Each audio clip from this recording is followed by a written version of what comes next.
What's up, everybody? It's Alex from Heavy New York. We are back at the Alta Music headquarters, and anybody who watches metal sites will definitely recognize this guy, Mr. Wikipedia Fact of Fiction. Hey, what's up?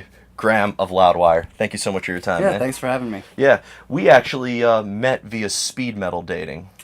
Speed metal dating, 2016 that was, I think. Yeah. Yep. Very depressing scene. I think it was like 27 guys, 27 girls, typical speed dating setup. Only it was way too long with each person, so I think everybody just lost their patience and left like halfway through. So out of like 27 people, talked to maybe 12.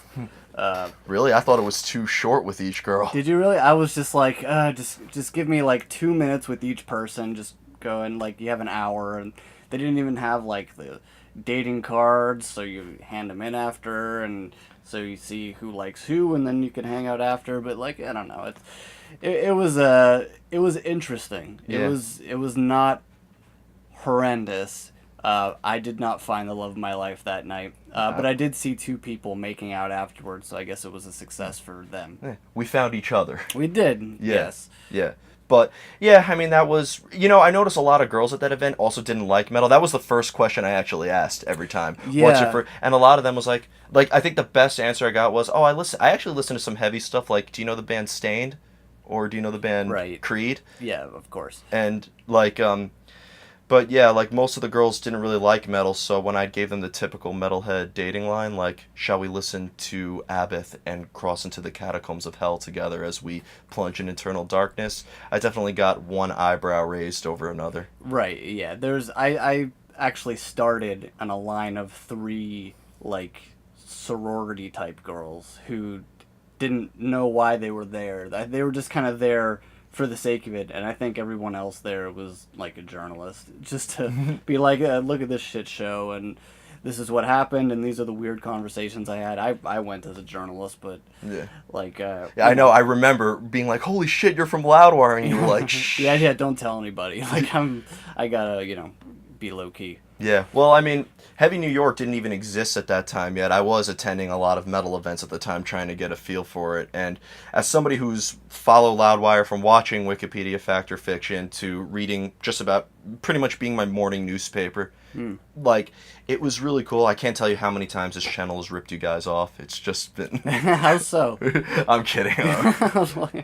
I'm kidding. No. But, a lot of people think what you guys do is a real interesting way of handling the world of heavy metal. You first of all, you've dealt with musicians as well known as Phil Anselmo, Jason Newsted, but you've promoted new bands like Power Trip. A lot of people know Code Orange now because of you guys, and Mayhem Fest 2015. But yeah, a lot of people are behind Code Orange these days. But yeah, I mean, we're always trying to shine a light on new bands that we think have something really special to offer, but it's hard to get people to even give them a chance because, first of all, like Facebook like penalizes you if you have like a low performing post, so it's like they penalize you? Yeah, they penalize you by like showing less people your stuff. If your stuff is not reaching the most people, it's not going to show it to the most people. It's very strange.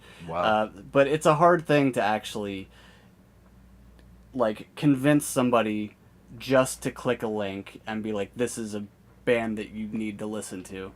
But the best way to do that, I found, is through making the loud lists on YouTube. Yup. Because you pull them in with a premise that is sort of generic and maybe a bit salacious, just to get people in, just to get that, reactive click, and then maybe throughout, the 10 things we line up, or however many things we line up, people will hear the stuff. Hopefully we'll throw in some obscure stuff here and there as well, and people can discover new stuff. It's weird. Some guy told me the other day that I introduced him to Pantera. And I was like how was he a younger guy? Yeah, because I didn't hear Pantera till I heard them in SpongeBob. Well, yeah, he was a younger guy, but not super young. But I think it was more of a thing like, oh, for whatever reason, the clip we used just hit that spark in him, and he goes, "Oh, I think I like Pantera now." And then he went down the wormhole. So I never even thought that I might turn someone on to Pantera because they're I never everywhere, even right? seen them. Like Dimebag unfortunately passed away when I was 11. Yeah, I was way too young to see Yeah, Pantera, but yeah, I must have been 14 or something. yeah. No, maybe a little older, but too young to see Pantera at that time. But yeah, I mean that's for me that's the best way to kind of sneakily throw new music into people's faces and not make them think that they're putting any effort into Yeah. it. Well, the loud list was a good thing because I just saw like the 10 recent bands. You included Vane in there, Cane Right, Hill, right, Greta. right. And I'm really happy that you guys have been promoting Bad Wolves because I remember Sure. when Tommy Vex was filling in for Five Finger Death Hmm. Punch at the time, I remember, I think it was you guys who wrote it. You wrote like, who is this Tommy Vex? Now, Right, right. I Tommy Vext was in two of my all-time favorite albums. He was in Divine Heresy with Dino Hmm. from Fear Factory. Bleed the Fifth is still one of my favorite records of all time. And then my favorite record of 2016 was the record he did with Westfield Massacre.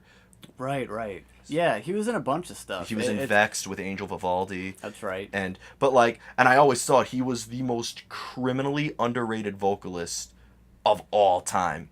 And then when I finally saw you guys sharing him about it, now everybody Yeah. knows who Tommy is.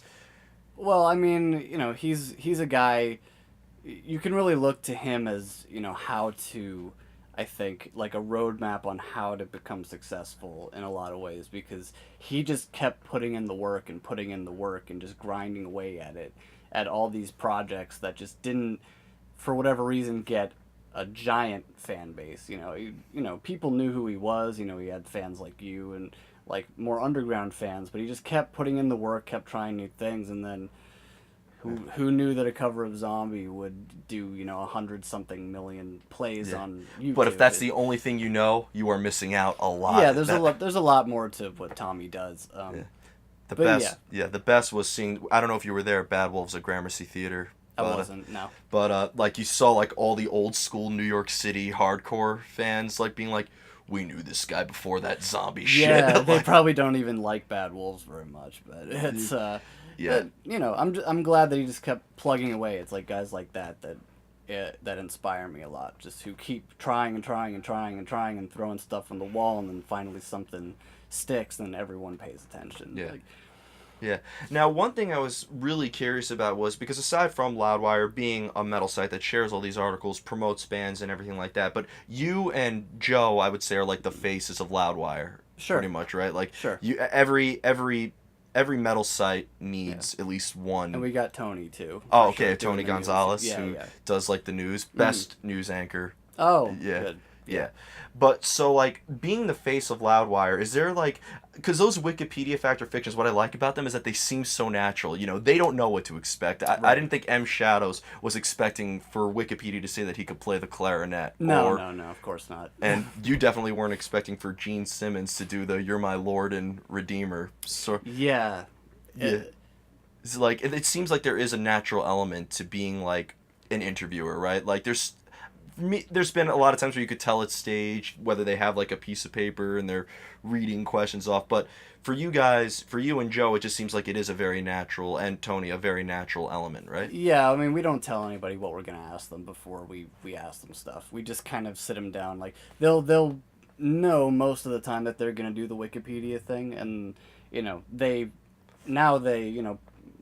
pretty much most musicians know what it is at least, and or have seen one or two of them, or have had it explained to them by their publicist or whatever. So we tell them that we're gonna do it, and you know Wikipedia is just like it's just a really good gimmick to open the door for a cool interview that is just slightly different than other interviews. It's just kind of a way to open the door for people to uh, find out more about these people. And with Wikipedia, it kind of all started with Napalm Death was your first one, right? that was the first, but the reason I wanted to do Wikipedia is because I did an interview with Anthrax in 2012, I think, like Mayhem 2012, and I used Wikipedia. This is like my I'm 6 months into Loudwire at this point. Don't know anything about journalism, and I use Wikipedia as a source, and Wikipedia says Anthrax is working on a new record. So I asked him about the new record. Scotty Ian like gives me like this cold look. Is like no, and I go, fuck, like like I'm an asshole. This is my first time. I'd never interviewed Scott before. Like we're cool now, but it was just not a good first impression for me to have made, in front of Anthrax, and I was embarrassed. So just like, god damn it. So I just knew that never ever just use Wikipedia for reference for anything unless there's a link that goes out to something else. So that kind of started you know, the wheel in my head. Just like, okay, I need to find out everything that's bullshit on Wikipedia just for the sake of journalism and just so people aren't being constantly misinformed about their favorite bands and their favorite artists and stuff. So a mistake ended up working out for the best, right? Yeah, it did work out for the best, in a strange way.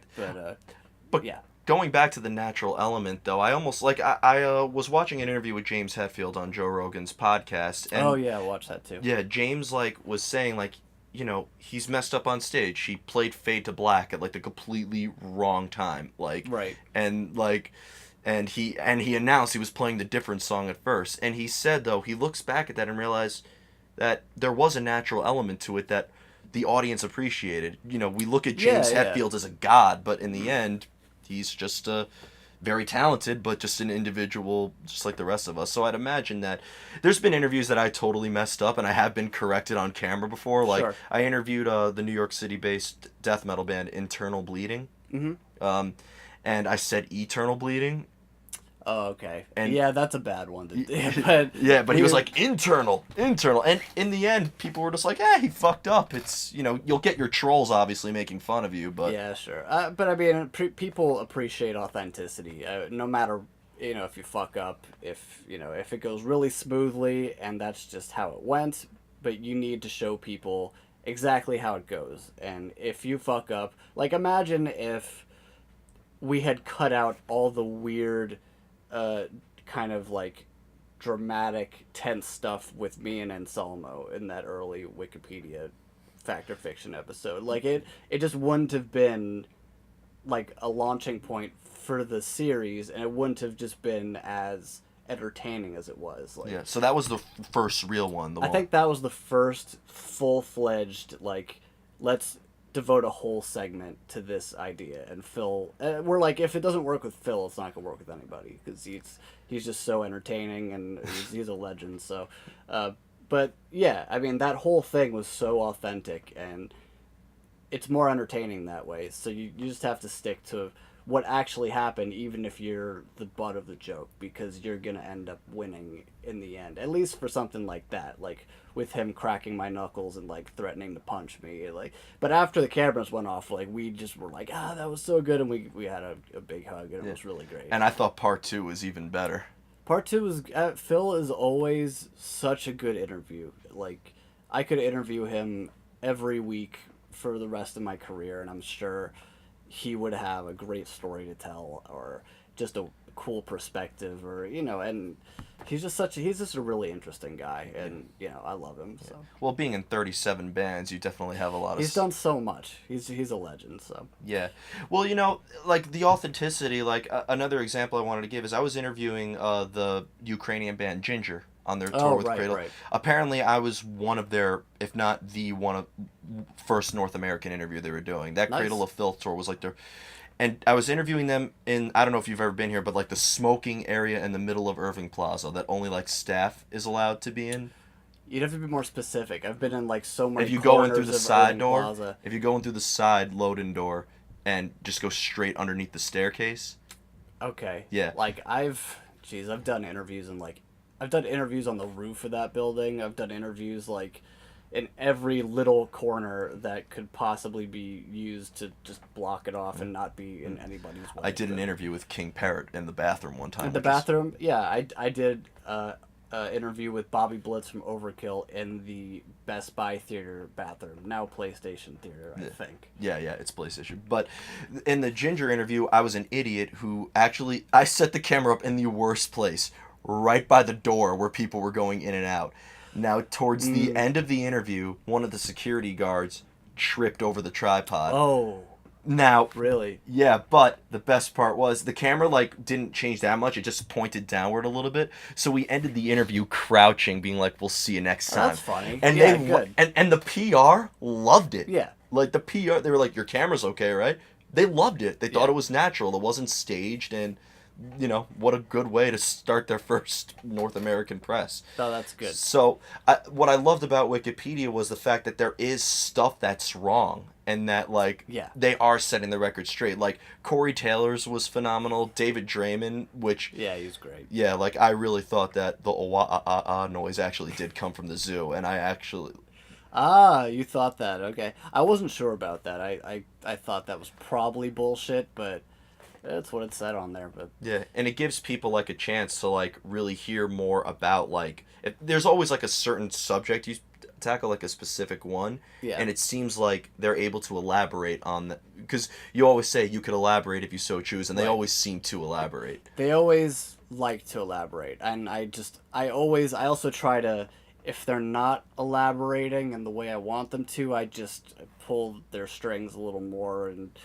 start bringing them on different paths of where they could address something more. So that's just something you learn, just to, instead of saying to them like, hey, talk more about that, or like, let's hear more, you just find a little string of their what their conversation was, and you start a new little trail. But Draymond's answer to the wah noise is my favorite moment of any Wikipedia episode ever.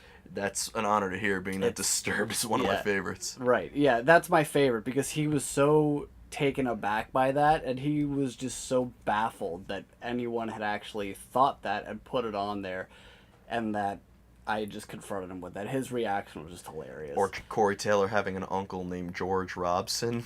Yeah, just stupid shit like that. And like Corey was great too, and him like even just I remember asking him about what the song Eeyore was about. Yeah, it's about that guy named Thor. And he's just like, no. And it's just great to see people as frustrated with Wikipedia as me, and then they like to set the record straight. So I feel like we're both like on the same team, like doing it. Sometimes interviewing people can be like an adversarial thing because a lot of especially when you get to bigger artists, they don't want to do press as much because they're gonna sell a bunch of records, they're gonna sell a bunch of tickets anyway. That's why the giant bands like never do press. But a lot of people just don't like doing press. So the Wikipedia thing, I at least can get them having fun with it, and it's not just another interview where they're just going to be asked the same questions. Hey, talk to me about the album. Talk to me about the tour. Hey, is this, is it true that this is the meaning of your band name and all that stuff? So it's, Yeah. I always want to do right by them and, make their visit to our studio or my visit to them worth their while. Well, you mentioned like the art of pulling strings. Like Yeah. in this, there has to be like a certain art. Like I've noticed like, and like when you like progress from like the Phil Anselmo Wikipedia up to like your latest one with a perfect circle. Yeah. Like it seems like you're able to, and obviously as journalists we always improve as we move forward. Is there like a certain art to pulling the strings? Because sometimes I've seen interviews sometimes where it's almost like I'm like, dude, you're kind of violating his Fifth Amendment rights at this point. You're like, Oh, yeah, tell me yeah. more, tell me more. Right. Well, I think you can see a giant difference in me from Anselmo to that was 5 years ago almost. So in 5 years, you could see a huge difference in me in just being comfortable on camera, like managing my anxiety about doing interviews, and just making people more comfortable. And I don't know, just I guess shifting the conversation in ways that I think is more entertaining and more informative and all that good stuff.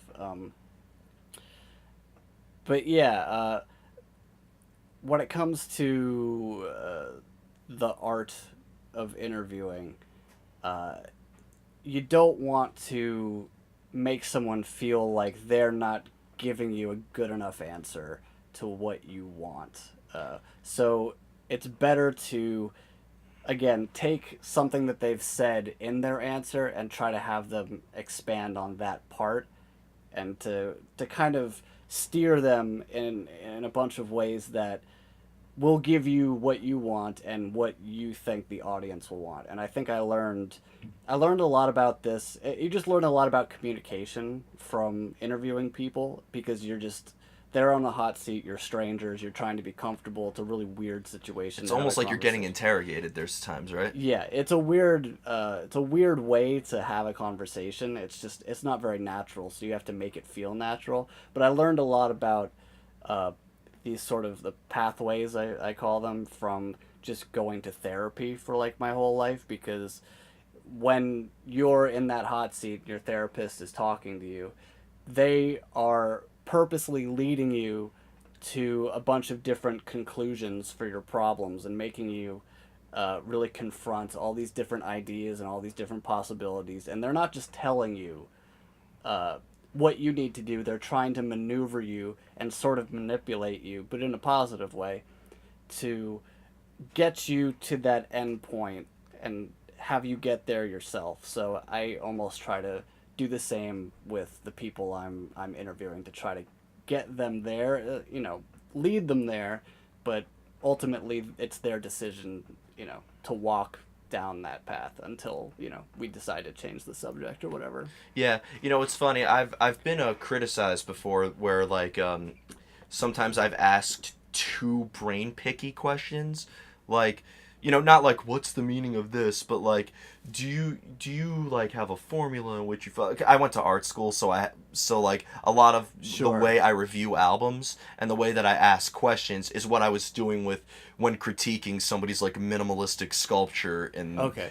art school. But Yeah. your reference to therapy was actually a really good sort of reference, because I was in therapy myself. Yeah. And it seems like they're not being like, a lot of people think, so tell us what your problem is. It's like, No, it's like, not like that. it's like rather than going straight forward, they go all around right.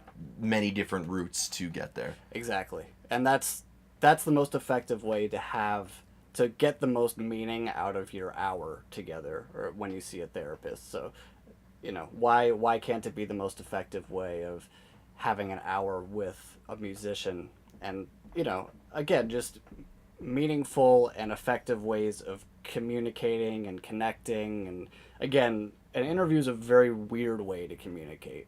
Like, we already knew each other, but so many of these musicians, you just meet them cold. You don't know anything about them. You maybe don't even know their names if you're not really familiar with the music. So to try to get something meaningful out of them and to have a connection with them is the most challenging part. So, and on top of that, in the end, you do have a time limit depending on where you're doing these interviews. If you're interviewing them on the day of the show, like I know that with Paul from Cannibal Corpse, you did it on the day that they were playing with the Obituary, right? Right, that was at Irving was Plaza. at Irving Plaza. Yeah, February 22nd, I think. Yeah, It was in February. It was that I did that literally after I got off a plane from Florida and went right to the venue. Oh, I did that recently with Black Dahlia Murder in Whitechapel. That's just what you do, right? Yeah, but so like while interviews are like good, being as natural as possible, there is an unnatural element. You're in a venue with them, which they got to go on stage and present their character to them. Yes. They, you have a time limit, whether it's a 20 or 30-minute window. You have a camera in front of you, like, and it's kind of like hard not to notice it. It's so unnatural to be filmed, and no one's comfortable being filmed. Like, especially if you're not used to being filmed. If you're Metallica, camera doesn't mean anything to you anymore. But a lot of bands hate being filmed. I've had people literally be mad at me because we brought a camera and they weren't told that a camera was going to be there by their manager or something like that. And then, at venues, there's noise everywhere and you can't control. It's just complete fucking chaos when you do an interview at a venue and all, especially when there's like 7 bands on the bill and they're all sound checking from like 11 a.m. until the show starts, and people are walking, there's crew, and it's just so chaotic. It's so uncomfortable and unnatural, and so like it's so challenging. So to get your way through that and to come up with something that's actually worthwhile is an achievement regardless of if anybody watches it or not. Yeah, it's to be able to get the interview done. Like to me, the most relieving thing is like we've all done it. We all usually take a picture with the musician after the interview. Sure. To me, I don't just do it for like memory or the Facebook likes. I do it as a signal to know I got this other interview done. Almost Yes. it's kind of like your beep beep, like your stopwatch sort of moment. And Yes. to me, there's nothing more satisfying than getting that picture saying, have a safe rest of the tour, and then go a long way. But you mentioned, that's why I've always thought that festivals are like are the hardest places to do interviews, like, or NAMM, because like, NAMM's weird, yeah. yeah, like, I did an interview recently at Summer Slaughter with the Agony Scene. Yes. And I was waiting with Chris, their guitar player, for a half hour to get my all access wristband. Oh god, don't even get me started on getting wristbands to get into the shows. Oh my god, I think you would have an easier time like purchasing like an atomic bomb than sometimes. I would compare it to going through security at the goddamn airport. Like every little stop along the way. Like sometimes you go right through and it's like, oh, that was so easy and so good, and I've got my stuff, I've got my gear through, and okay, I'm safe. But other times, just everything goes wrong. You don't have your name on the list. They don't have the right wristband for you. You don't have the right uh, pass to stick onto your shorts or whatever. The band doesn't know. Oh, I'm doing an interview today. Oh, okay. The publicist, you can't get them on the phone, so. I mean, that is just the sort of the agony of, especially your beginning years when you have no clout and you don't have a relationship with the publicist or the band members. It's just such a struggle to even get into the building in the first place, and then to get past security. Oh my god, they look at your camera like you're bringing in a machine gun. It's a complete nightmare. It's like it really is like going through security at the airport. I remember, I think this was right after the speed metal dating. I saw you were about to do your Wikipedia, I think with Hailstorm, and I remember right, yeah. like somebody was running late or something like that, and like Oh, that's right. I remember seeing you in the parking lot. Like I was just going into the meet and greet, Right. like just as a fanboy, and I remember seeing you looking like I was like so stressed. Yeah. like somebody was holding you hostage. I was so stressed. I was waiting for. We had a new camera guy who I was supposed to meet, and I think he was late.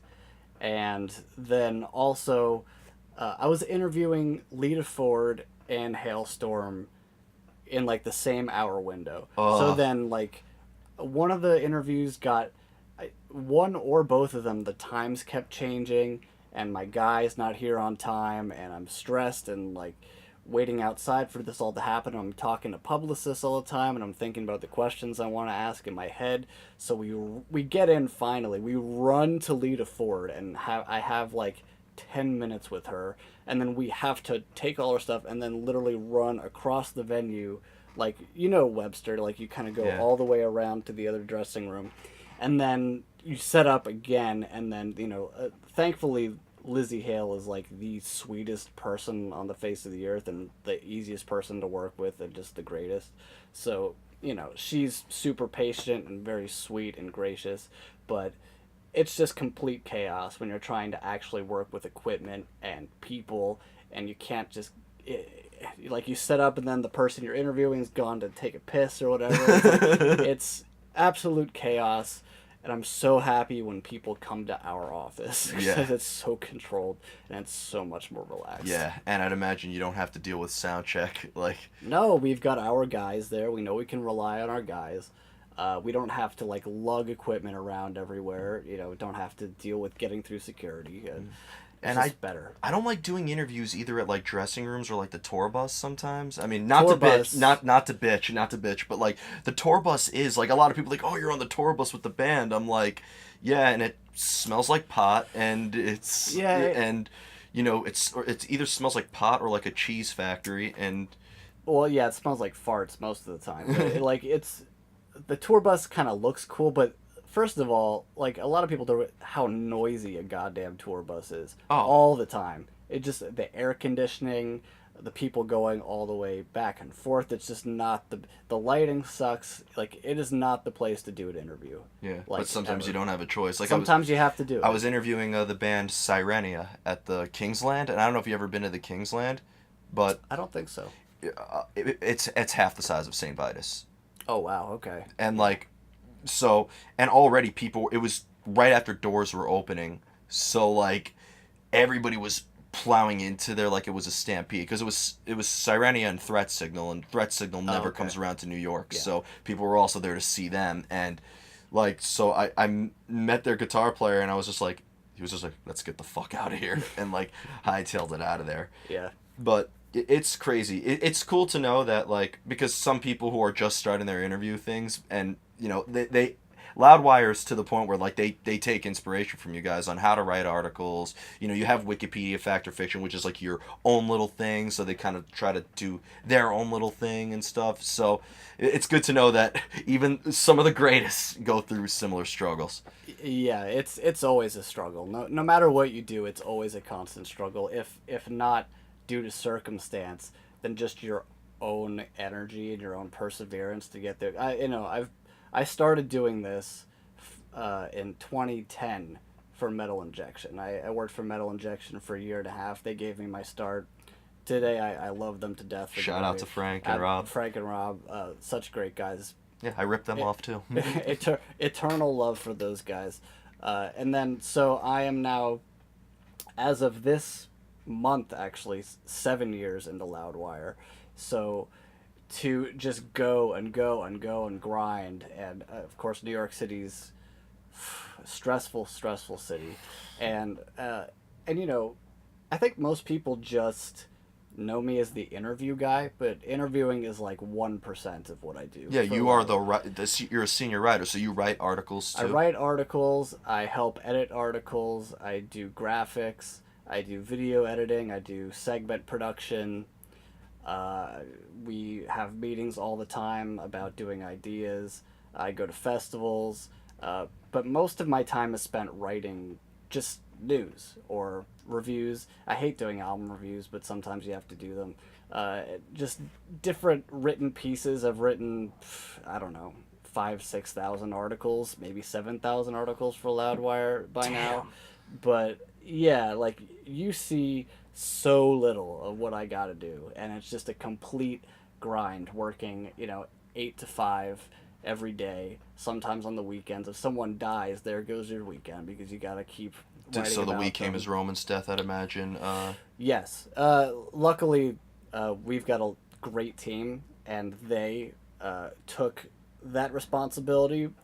But when it comes to a guy like Vinnie Paul, it's all hands on deck, and that was a Saturday morning that we all figured that out. So I found out Friday night at Lucky 13. I was seeing the black metal band One Master. Great band. oh yeah, I actually know what was it, Ryan from One Master. Yeah, I'm good friends with Eric and Yeah. Justin as well. Actually, I love all four of those guys. But like, I found out the news. Somebody posted about it on Facebook, Yeah. and I left the middle of the show, and Melody from Lucky 13 actually said, "We're playing Pantera the whole night," and Yes. that was heavy. That is the worst part of this job by far, because you get often about this, well, pretty much always you know about it before the public does, and it's your duty to inform them of what's happened. And then there is then a need, that everybody feels to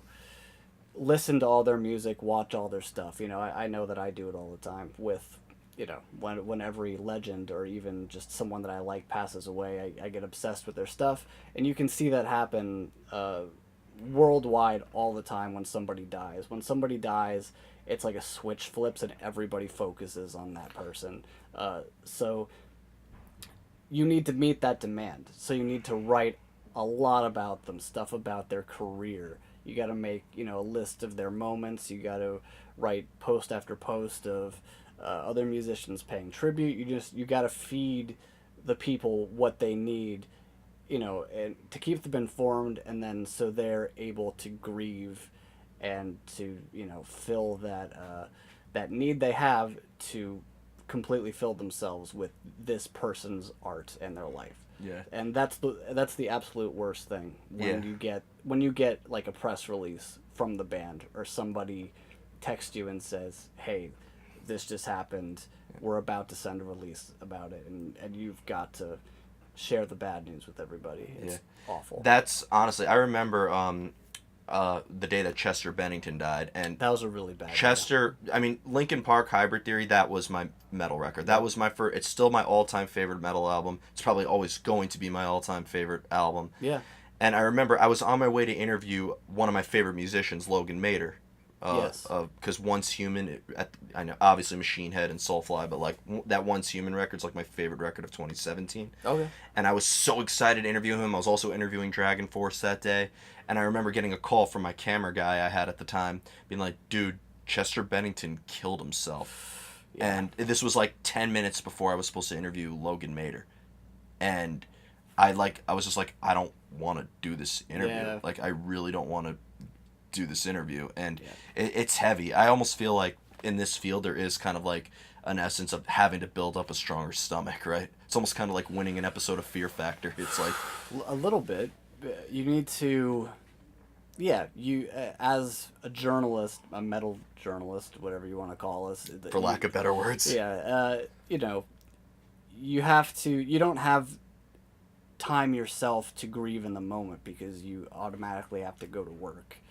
So a guy like Chester, especially when it comes to suicides. And you had Chris Cornell, his suicide just a few weeks before that, and just Jill from Huntress recently. I actually have her necklace in my apartment. Oh wow! Like it was. She was a very, very sweet woman. Yeah. She was super cool, a real individual, and I really enjoyed Huntress' music and her. Yeah. She was super sweet, but it's always the suicides that are the worst because, I think a lot of people feel this way. It's like, oh, if mental illness is something that looms over everybody who it touches.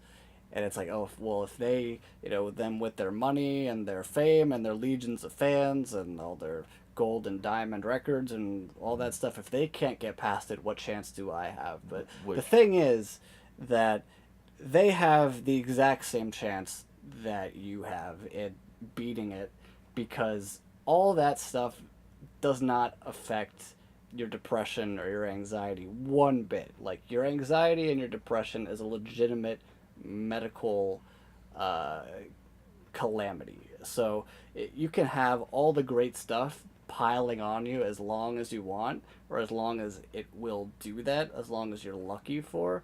But if you're in a bad place, somebody could drop $1 million in front of you, and you wouldn't even think of picking it up because that's worthless. I've always said depression and anxiety is like gasoline. It doesn't discriminate on who it kills. Sure, I mean, it definitely does not discriminate. No matter your status or what you've accomplished or even who's around you, if one bad day can be fatal, and it is everybody's responsibility to themselves to find out how to push through those moments and how to essentially hack your brain so you're not like stuck in that moment for so long that it becomes unbearable. You have to find ways to push through it, and to for me, when it comes to stuff like that, if I'm stuck in a mindset, I need to find a way to distract myself from it while like also engaging different parts of my brain to, I guess, activate. So it's either going on a run or talking to someone about it, or something stupid as playing video games, just something to distract yourself. Legend of Zelda I credit to be one of my greatest essences of who I am as a person. It's just great type A stuff. Even just like cleaning your apartment, just stuff to get all the good chemicals in your body going and to start that momentum. So, it happens to me all the time, and it does not matter who you are.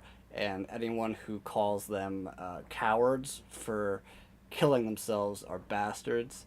And I would highly encourage them to become more educated about the nature of mental illness. Well, in the world of metal, I've noticed. First of all, thank you for mentioning this because it is a subject that touches my heart. I'm actually Yeah. my birthday's on September 7th, Okay. and I'm don't you do those birthday charities. I'm donating mine to the URock Foundation. Oh, good. Yeah, so like and then you have I don't know you Chef Brian Sao. Oh, yeah, yeah, yeah. he does a lot of benefits with Small Bites of Hope He's and great. Hope for the Day, and a lot of people mistake that metal's like a negative. It like thrives on negativity and darkness. Yet I don't. Granted, it's a world that I'm in 24/7, so Yeah. maybe I don't see too much outside of it. But like, metal seems to be doing the most to help people through these times. Well, metal is it's a representation of the darkness. It's a way to find your darkness and to make it work for you. It's something where you say, okay, well, you're gonna be fucking with me. This thing in the back of my head. This chemical imbalance. I'm going to use you to make my life better and to create from it. So it's about manipulating that and to find something positive out of it. As cliche as that might sound, No. And that's why we all, as the metal community, I think, we all are touched by mental illness. I think there's even studies that show that people who listen to aggressive music are more prone to mental illness. But I think it's more of a symptom than, of course, listening to metal doesn't make you depressed. It's something to help you cope. That you identify with. Well, and it also makes you feel like you're not alone. It's like, oh my god, these people think the way I feel. If you're in high school or some stuff and you're a weirdo, you have no perspective outside of those walls of your high school. But then when you find these bands that think the way you do, you go, oh, thank God, I'm not as weird as I thought I was. As a friend of mine, a fellow patron at Lucky 13, always said, use it as your armor, not your anchor. Absolutely. Oh, that's a good one. Yeah. Absolutely. Yeah, shout out to Metallica. I love you, brother. That guy has Fire Up the Chainsaw tattooed on his stomach. Nice. Yeah. Cannibal Corpse? Yeah. Yeah, nice. Yeah. But it's funny you mentioned that. Like I've always said that the worst when I was in high school and I would go to concerts because I grew up upstate, so I didn't get to go to concerts as often because I needed my dad to drive me. So he Sure, would only yeah, take me to see if my favorite bands like Lacuna Coil or Disturbed were like playing. And I remember the worst days. The concerts were always the best days. The Yeah, day yeah. after when you go back to school is the most miserable because I was surrounded by metalheads. We were giving each other hugs. Like it was like those 4 hours at that show was the one time in high school you feel like and then I remember waking up the next day in school like wearing the metal shirt feeling like maybe a little obscure analogy but you go to school feeling like you just got laid kind of like No, like a fresh shirt. Like it's like a fresh metal shirt to a metalhead is like a rapper with their new chain. Yeah. Like you just like I'm fucking owning this. This is my shit right here. I'm representing everything that I love.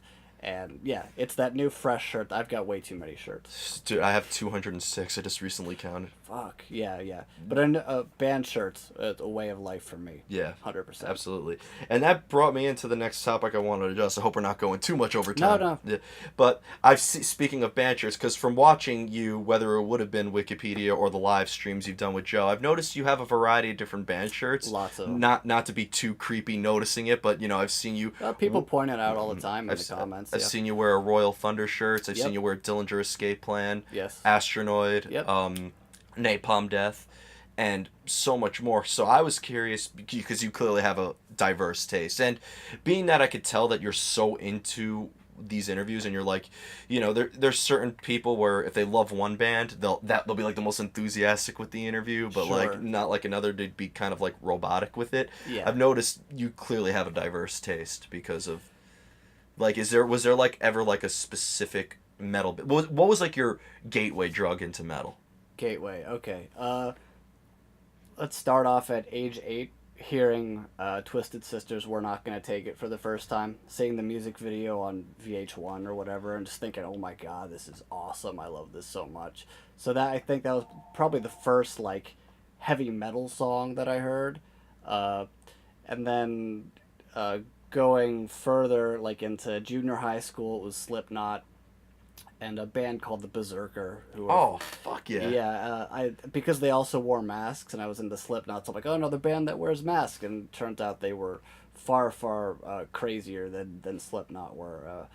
Uh, Beyond that, it was discovering the Dillinger Escape Plans, Irony is a Dead Scene EP on a computer in my high school music class, and then when it got into college, it was just full tilt and just discovering more and more and more stuff like Children of Bodom, Pig Destroyer, uh, getting more and more extreme, but then more diverse as well. Because I grew up as a huge like punk rock and pop punk. I remember Sum 41 was like Sum your 41 was they were the reason that I after I saw the Still Waiting video, the light bulb went off and was like, music is my path.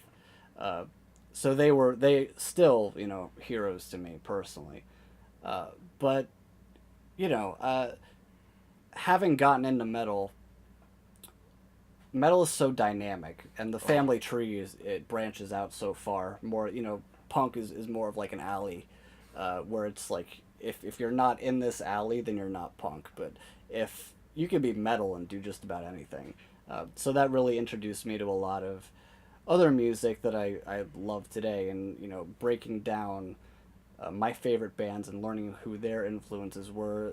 That got me into things like classical music, like 50s blues and doo-wop and like vocal groups, 60s psychedelia, 30s like weird 30s vocal groups like the Ink Spots, folk like Woody Guthrie, James Taylor. My favorite musician of all time is a guy named Mark Mulcahy, who was in a band called Miracle Legion. He composed all the music for The Adventures of Pete and Pete on Nickelodeon, which is my favorite show ever. And he's got an amazing solo career. You're an old school Nickelodeon fan. Yes, that's like, like my left ventricle. Like your heart, my heart's like pop punk metal, old school Nickelodeon. I was an Avatar kid. Fair enough, but yeah, it's more than just metal. And once in a while, I try to throw in, a Miracle Legion shirt.